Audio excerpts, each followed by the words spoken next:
Sejarah reka bentuk sayap Honda Cup. Honda Cup adalah satu ikon otomotif yang termasyhur dalam dunia motosikal. Sejarah nama Cup ini sebenarnya tidak pernah tertulis, tetapi ada yang percaya perkataan Cup itu berasal dari gabungan perkataan cheap urban bike atau motosikal bandar mampu milik. Ada juga yang berkata ia diambil sempena dengan nama kapal terbang ringkas Piper Cup yang cukup popular semasa Honda memperkenalkan siri Honda Cup pertama. Apapun, nama Cup atau Super Cup memang terkenal di seluruh dunia dan di Malaysia. Genre motosikal underbone berkepak itu dipanggil Cup Chai atau Cup Chai. Sejarah asal penciptaan Honda Super Cup ialah bila Soichiro Honda dan Takeo Fujisawa sedang melancong di Jerman dalam tahun 1956 dan kedua mereka ternampak banyak kenderaan moped dan motosikal ringkas berkeliaran di negara Eropah itu.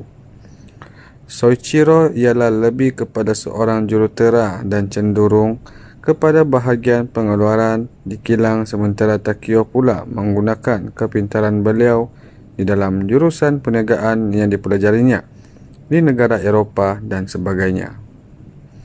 Walaupun Honda ada membuat skuter dengan nama Juno pada ketika itu untuk pasaran urban di Jepun, jualannya tidak begitu membanggakan dan ia diberhentikan dalam tahun 1954.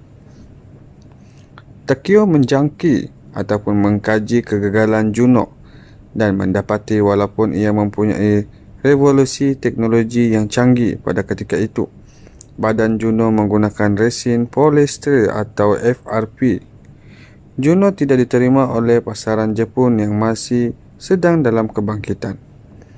Takeo berkata, skuter seperti Juno dan motosikal-motosikal yang dihasilkan oleh syarikat dari Jerman seperti Kreidler dan Lambretta tidak sesuai dan terlalu kompleks untuk negara-negara membangun seperti Jepun pada masa itu.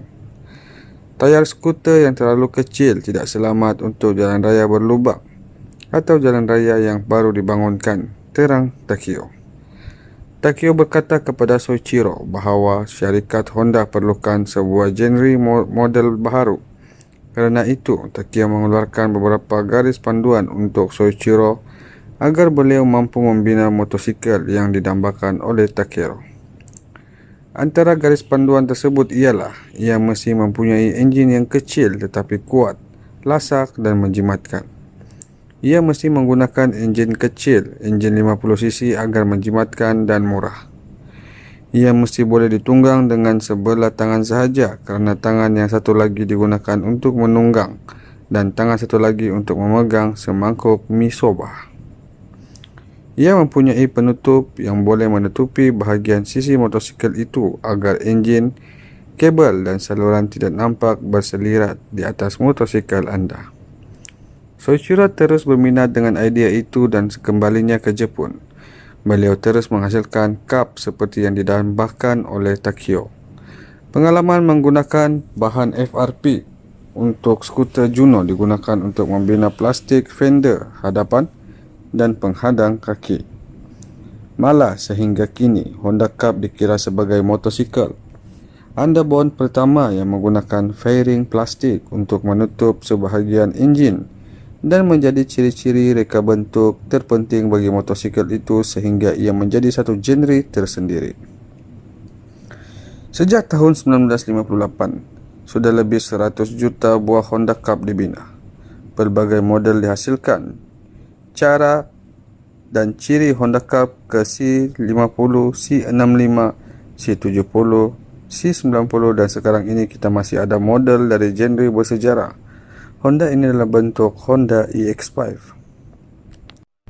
Honda EX5 sudah mencapai umur 30 tahun sejak diperkenalkan di Malaysia dan varian baru ini membuktikan evolusi model Cup yang menjadikan jenama Honda sebagai jenama nombor satu dunia di dalam industri otomotif. Di bawah ialah beberapa fakta mengenai Honda EX5 Dream FI baharu. Honda EX5 dilancarkan di Malaysia pada tahun 1987. Sebelum itu, Honda menawarkan model Ranggi C90 Fame.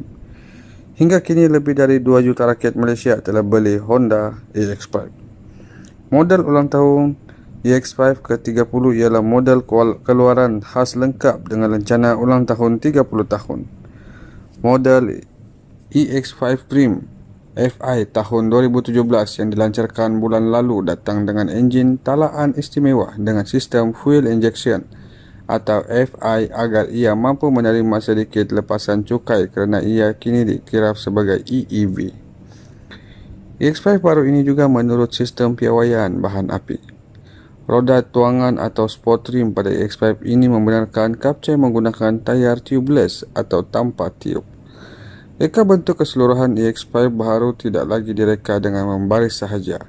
Ia mempunyai sudut yang lebih bulat kerana ia memberikan bantuan aerodinamik agar lebih laju dan menjimatkan bahan api. Honda EX5 Rim FI baru ditawarkan dalam 3 warna iaitu ungu metalik, merah metalik, biru metalik, versi tambahan dengan roda tuangan dalam hitam metalik. Harga yang disuarakan untuk Honda EX5 Dream FI baru pula adalah seperti RM4,906, Kickstarter roda jejari, dan RM5,150, Kick and Safe Starter roda jejari.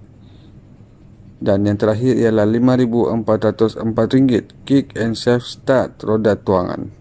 Semua harga itu termasuk GST kecuali cukai jalan, insurans dan pendaftaran.